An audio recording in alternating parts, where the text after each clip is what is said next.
Et si ton corps n'était pas en train de te ralentir, mais en train d'essayer de te protéger? Parce qu'il y a des phrases que j'entends souvent chez les femmes que j'accompagne, des phrases qu'on ne dit pas toujours à voix haute, mais qu'on pense très très fort à l'intérieur de soi. Mon corps est un empêcheur de tourner en rond. J'ai l'impression qu'il me lâche au moment même où j'ai besoin d'avancer. Je me bats contre quelque chose que je ne comprends pas et qui me ralentit. Et franchement, je comprends. Je comprends à quel point c'est décourageant quand tu as des idées, quand tu as envie d'avancer, de construire, et qu'au même moment, ton corps semble te freiner. Mais aujourd'hui, j'ai envie de te proposer un autre regard. Ces symptômes que tu vis, ces signaux que tu minimises ou que tu essaies de faire taire, ton corps ne les envoie pas pour te punir. Il les envoie parce qu'il essaie de te dire quelque chose qu'il répète depuis longtemps. Et aujourd'hui, on va simplement commencer à écouter ensemble. Bienvenue dans Puissance Calme, l'espace où on apprend à écouter ce que le corps essaie de dire, surtout quand tout semble aller bien. Sauf lui. Cet espace, il est fait pour toi, femme ambitieuse qui construit son activité en parallèle de ta vie professionnelle, qui avance, qui tient, et qui, quelque part, a appris à considérer ses symptômes corporels comme des obstacles, plutôt que comme des signaux à écouter. Je suis Sarah Glombard et j'accompagne l'humain depuis 30 ans à traverser des moments difficiles de vie.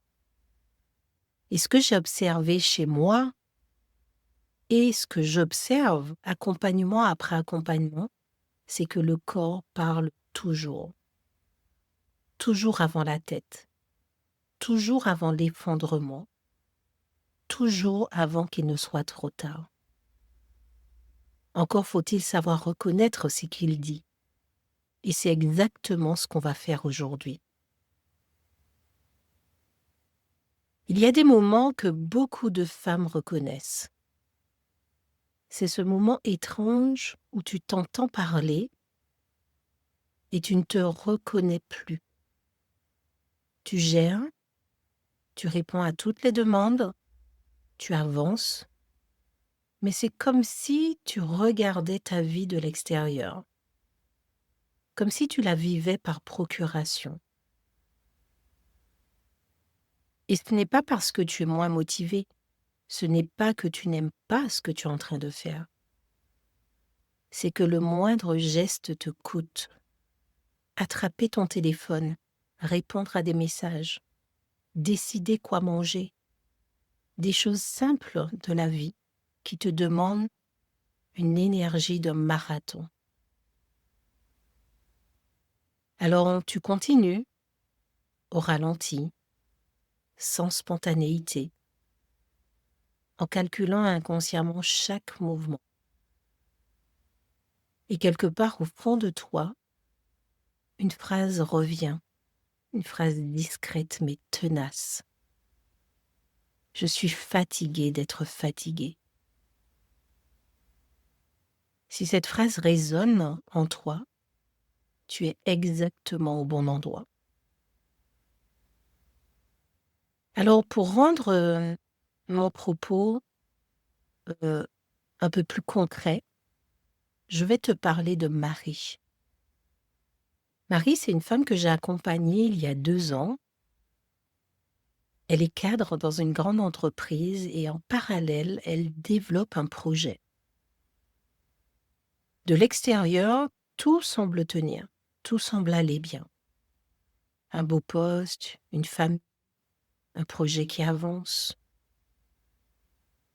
Mais quand j'ai demandé à Marie ce qu'elle ressentait dans son corps, elle a eu un temps d'arrêt et puis elle m'a dit « Je ne sais pas, je ne sens plus grand-chose et j'ai l'impression de ne pas être dans mon corps. »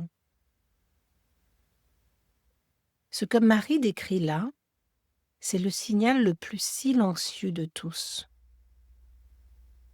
est aussi le plus important. Parce que quand tu ne ressens plus ton corps, tu as du mal à habiter pleinement ce que tu vis. C'est comme être en pilotage automatique. Tu fais des choses, mais sans être présente à ce que tu fais. Et pendant que tu m'écoutes, tu peux juste sentir ton corps posé là où tu es. Sens tes pieds posés sur le sol. Ton dos en appui sur la surface sur laquelle il est posé. Sens le poids de tes mains, peut-être posées sur tes cuisses. Juste remarquer ça, sans essayer d'en faire plus. Tu peux mettre l'écoute en pause et observer pendant quelques secondes, une dizaine de secondes. Et puis, te demander, qu'est-ce que je ressens là dans mon corps maintenant?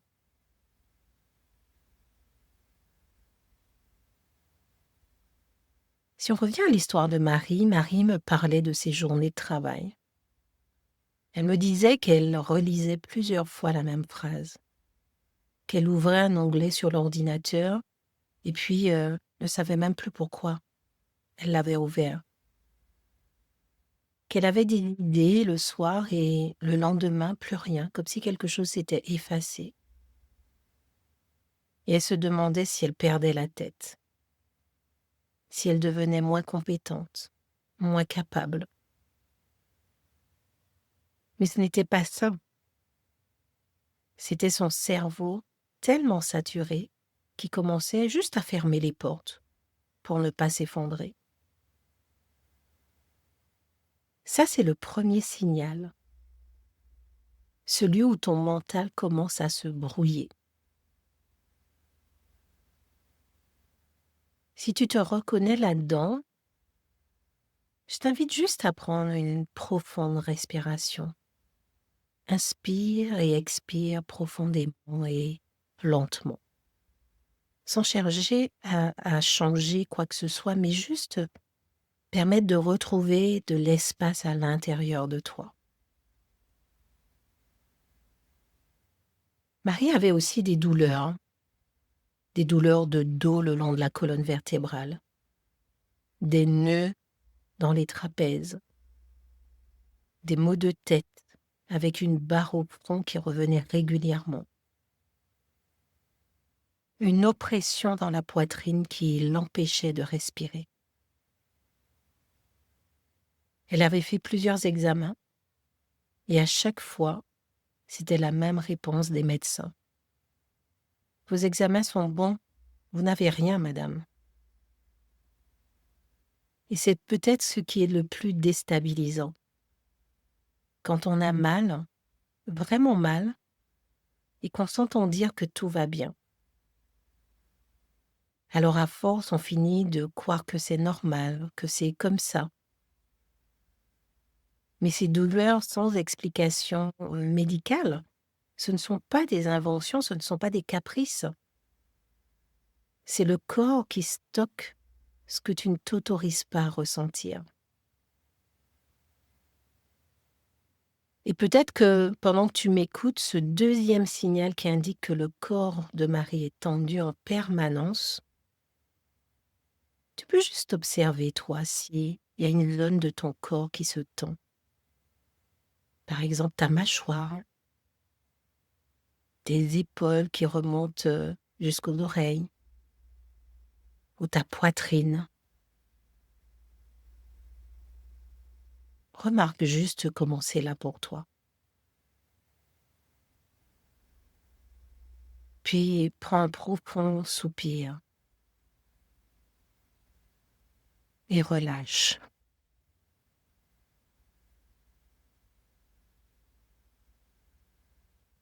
Ce que Marie décrivait aussi avec le plus de difficulté, c'est le troisième signal. C'était cette forme de déconnexion, c'est quand tu ne reconnais plus dans ce que tu fais.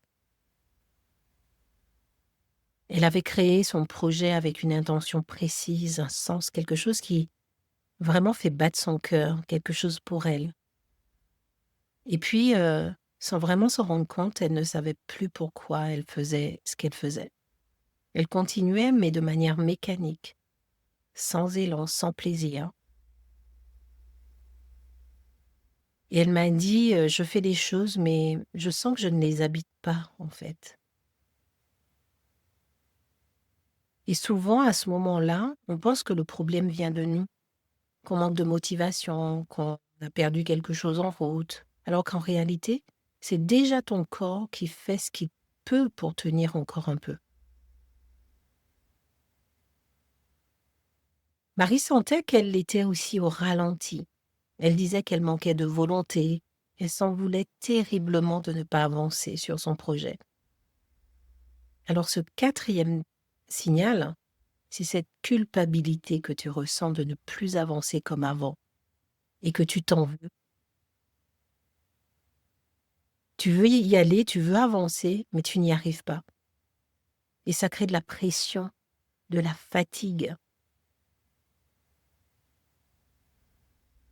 Alors si ça vient toucher quelque chose en toi, tu peux juste laisser ce que tu viens d'entendre, ce qui te touche, être là, sans chercher à comprendre, sans chercher à vouloir trouver une solution pour le régler tout de suite. Juste reconnaître ce qui est présent là, pour toi, à l'intérieur de toi. Et de nouveau, tu peux mettre sur pause l'écoute et juste écouter ce qui est là pour toi, sans jugement, sans analyse. Le cinquième signal dont on parle peu, c'est quand ton corps commence à se dérégler. Les règles qui deviennent plus douloureuses, plus irrégulières. Cette fatigue qui s'intensifie à certaines périodes du mois. Et parfois cette sensation que quelque chose est en train de brûler à l'intérieur sans que tu puisses l'éteindre. Ton corps, c'est ton premier baromètre de ce que tu vis. Quand l'intérieur déborde, il déborde aussi par les hormones, par tes cycles, par cette énergie qui fuit sans que tu comprennes où elle va. Mais souvent, on met ça sur le seul compte de l'âge, du temps qui passe, sans jamais faire le lien avec ce que tu vis et qui a un impact à l'intérieur de toi. Et même si tu ne te reconnais pas dans ce signal, les autres signaux dont on vient de parler sont déjà suffisants pour commencer à écouter ce qui se passe à l'intérieur de toi. Et au début, tout ça, ça reste gérable. Tu compenses, tu t'adaptes, tu continues. Mais à force de tenir, ça commence à lâcher à l'intérieur de toi progressivement, jusqu'au moment où tu ne peux plus continuer comme avant. Ces signaux que Marie vivait, le brouillard mental d'un côté, les douleurs de l'autre, la déconnexion à elle-même, la culpabilité, le dérèglement dans son corps, elle ne les reliait pas entre eux.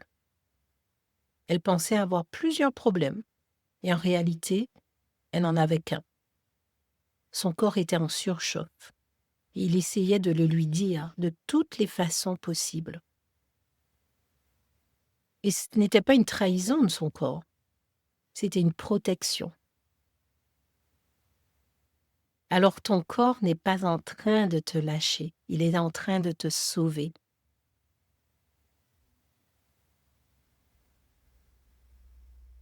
Avant de terminer cet épisode, je t'invite à prendre une dizaine de secondes, poser la main sur ton ventre,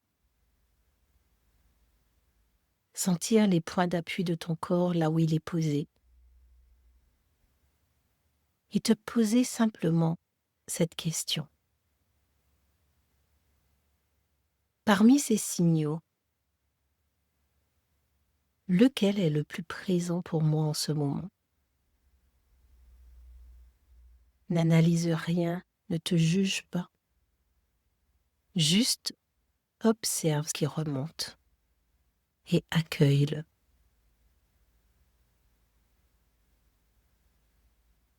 Ce que tu viens de ressentir, même très légèrement, c'est ton corps qui te parle. Et si aujourd'hui tu n'arrives plus à sentir ce qui se passe en toi, ne force rien. Ça se réapprend, doucement. Si en écoutant cet épisode, tu t'es reconnu dans ce que j'ai décrit, si tu sens que tu tiens beaucoup, mais qu'à l'intérieur quelque chose commence à fatiguer, alors sache que tu n'as pas à rester seul avec ça. Je propose des temps d'échange offerts, des moments simples pour poser ce que tu vis et commencer à y voir plus clair. Si tu sens que c'est le bon moment pour toi, tu trouveras le lien dans la description de l'épisode. Et dans le prochain épisode, on va vivre une expérience ensemble pour recommencer à ressentir ton corps, apaiser ton mental, sans effort, sans pression. Et puis abonne-toi pour ne rien rater. Je te retrouve très bientôt dans Puissance Calme. Ton corps sait ce dont il a besoin.